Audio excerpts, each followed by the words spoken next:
ελέησον με ο Θεός, κατά το μέγα ελεός σου και κατά το πλήθος των οικειρμών σου, εξάλληψον το ανόμημα. Τα πλήθη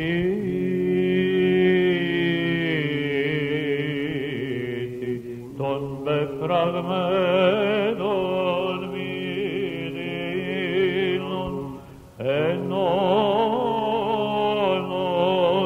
ενώνοντας τρέμω την φοβεράν ημέραν της κρίσεως, αλλά θάρρον εις το έλεος της ευσπλαχνίας του, ως ο Δαβίδ πόσοι ελέησον με ο